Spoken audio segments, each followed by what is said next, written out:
kasih Bapa, terima kasih Yesus. Kami percaya kami ada karena anugerah-Mu Tuhan. Ini hati kami, ini penyembahan kami. Kami mau mengikut Engkau Yesus.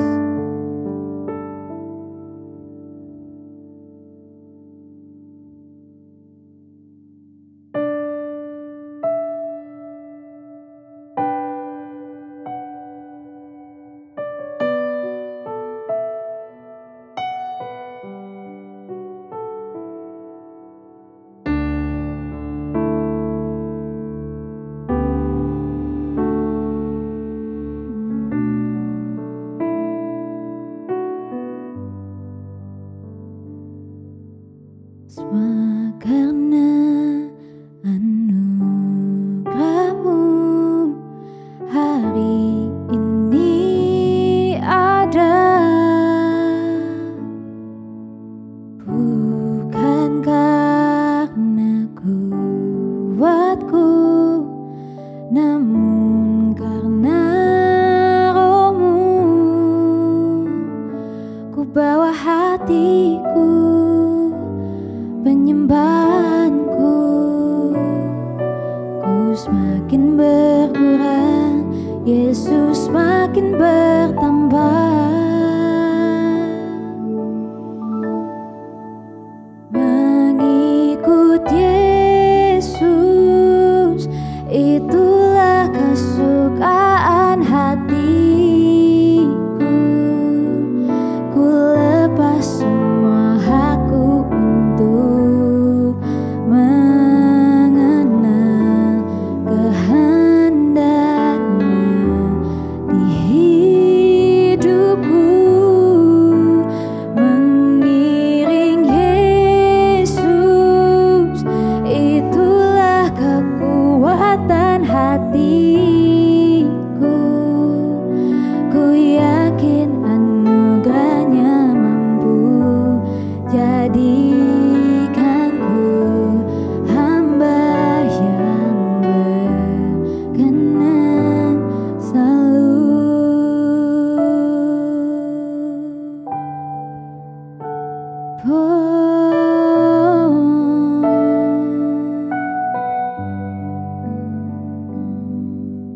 Semua karena anugerah-Mu hari ini ada,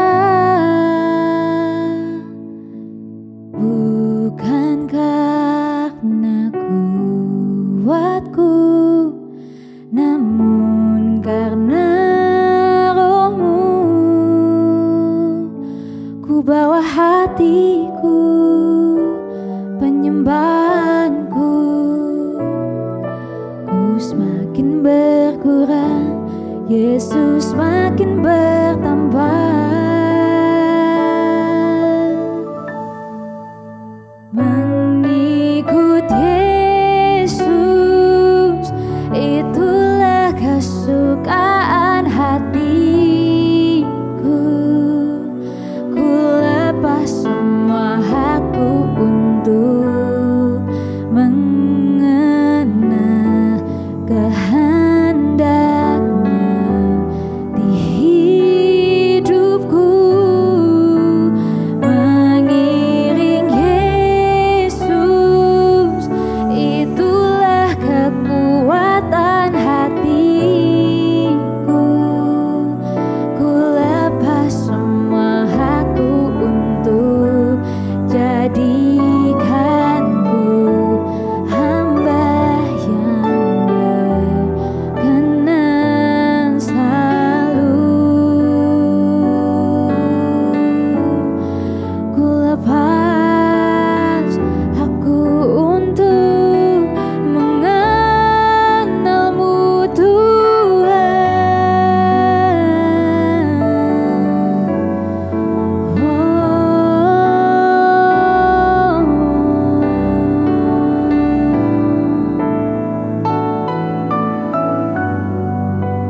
Kami mau mengikut-Mu, kami mau mengikuti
Shalom warga kerajaan, jumpa lagi di Voice of Victory di bulan April dengan tema Practicing Humility. Mari kita lihat dua kebenaran firman Tuhan. Yang pertama ada di Yohanes 13 ayat 4 sampai yang kelima. Saya akan bacakan saudara-saudara. Lalu bangunlah Yesus dan menanggalkan jubahnya. Ia mengambil sehelai kain lenan dan mengikatkannya pada pinggangnya. Kemudian ia menuangkan air ke dalam sebuah basi dan mulai membasuh kaki murid-muridnya, lalu menyekanya dengan kait yang terikat pada pinggangnya itu. Mari kita lanjut membaca ayat tema kita bulan ini, yaitu 1 Petrus 5 ayat yang kelima. Dan kamu semua rendahkanlah dirimu seorang terhadap yang lain. Di terjemahan The Passion Translation saya akan bacakan, saudara, dikatakan, in every relationship, each of you must wrap around yourself the apron of a humble servant. Izinkan saya untuk menceritakan sebuah kisah, saudara, bahwa dulu pernah rekan saya mengira saya sebagai anak magang, saudara. Jadi ketika itu kita ada ibadah secara online. Pakaian yang saya pakai itu adalah kemeja putih, kemudian celana panjang hitam. Waktu itu masih akademi corona, masih pakai masker.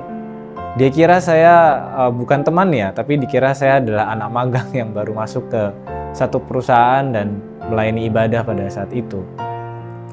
Saya bisa dikira anak magang karena pakaian saya, karena rata-rata anak magang pakaiannya adalah kemeja putih dan celana panjang hitam. Tapi dari kisah ini, saudara, saya teringat, dan ketika membaca juga tadi Yohanes 13 ayat 4 sampai yang kelima, 1 Petrus 5 bagian yang B, bahwa ketika Rasul Petrus menuliskan surat 1 Petrus 5, ada kemungkinan bahwa Rasul Petrus teringat ketika Yesus menanggalkan jubahnya, mengambil kain lenan dan mengambil posisi sebagai hamba untuk melayani murid-muridnya, membasuh kaki para muridnya, saudara. Di terjemahan The Passion Translation 1 Petrus 5b dikatakan, wrap around yourself the apron of a humble servant. Memakai celemek, saudara, kalau bahasa Indonesianya. Celemek yang menandakan bahwa kita adalah seorang pelayan, seorang hamba yang melayani satu sama lain. Dan saya percaya mungkin saja Rasul Petrus teringat akan apa yang dilakukan oleh Yesus ketika menulis surat 1 Petrus. Saudara, saya quote satu quote dari C.S. Lewis tentang kerendahan hati. Dikatakan bahwa humility is not a matter of thinking less of yourself, but less about ourselves, forgetting ourselves and turning outward in love. Kalau diterjemahkan secara umum, saudara, terjemahannya kira-kira kerendahan hati itu bukan berpikir rendah tentang diri kita, tapi tidak banyak berpikir tentang diri kita. Fokusnya bukan kepada diri kita, tapi kepada Tuhan dan kepada sesama kita, saudara. Seringkali kita salah mengartikan kerendahan hati itu berarti menganggap diri kita rendah. Tidak, saudara. Kita belajar bahwa kerendahan hati itu berarti bukan berpikir tentang diri kita, tetapi memikirkan Tuhan, memikirkan tentang orang lain dalam kehidupan kita. Saya percaya itu yang Yesus ajarkan kepada murid-muridnya, dan kita juga belajar, saudara, di saat-saat terakhir, di perjamuan malam terakhir, ketika Yesus akan diserahkan dan disalib berkorban bagi kita semua. Apa yang Yesus lakukan, saudara? Dia merendahkan hatinya, bahkan merendahkan dirinya, mengambil rupa sebagai seorang hamba. Jubahnya dilepaskan dan dia melayani murid-muridnya, saudara. Dan Yesus bilang, engkau lihat apa yang kulakukan, engkau harus mengikuti teladanku. Saya yakin, saudara, Yesus tahu apa yang akan terjadi ke depannya, bahwa akan terjadi banyak masalah, mungkin akan terjadi banyak konflik di antara para murid-muridnya. Dan yang Yesus ajarkan adalah bahwa kita semua harus saling merendahkan hati, saudara, dengan sesama kita. Caranya bagaimana? Melayani, saudara. Dan itu harus dalam sebuah tindakan nyata. Tidak bisa dalam perkataan saja, tidak bisa hanya dalam pikiran saja, tapi yang apa yang harus dilakukan, kita belajar dari Yesus. Dia melepaskan jubahnya, dan kemudian Yesus mengambil kain itu dan membasuh murid-muridnya, saudara. Jadi kita belajar, saudara, ketika kita bicara tentang mempraktekkan kerendahan hati, itu bukan hanya sekedar kata-kata saja, tapi apa yang harus kita lakukan dalam sehari-hari kita. Kita belajar dari Yesus. Dia adalah Tuhan, dialah Raja atas kehidupan kita semua, tapi dia memberikan teladan untuk melayani murid-muridnya pada saat itu. Dan itulah yang kita belajar lakukan setiap hari, saudara. Saling melayani satu sama lain sebagai bukti bahwa kita mengasihi Tuhan dan kita mengasihi sesama kita. Mari kita berdoa. Bapa, kami mengucap syukur Tuhan buat hari yang baru yang Tuhan berikan pada kami. Kami ada hari ini karena kasih karunia Tuhan dan bukan karena kekuatan kami, Tuhan. Ajar kami Tuhan hari demi hari, waktu demi waktu untuk terus belajar seperti Yesus, meneladani Yesus yang merendahkan hatinya, melayani sesamanya Tuhan. Dan ajar kami Tuhan untuk melucuti segala kedagingan kami, ego kami tanggalkan, dan kami melayani sesama kami karena itu yang Tuhan kehendaki dalam kehidupan kami. Terima kasih Tuhan, di dalam nama Tuhan Yesus kami berdoa. Haleluya. Amin. Tuhan Yesus memberkati.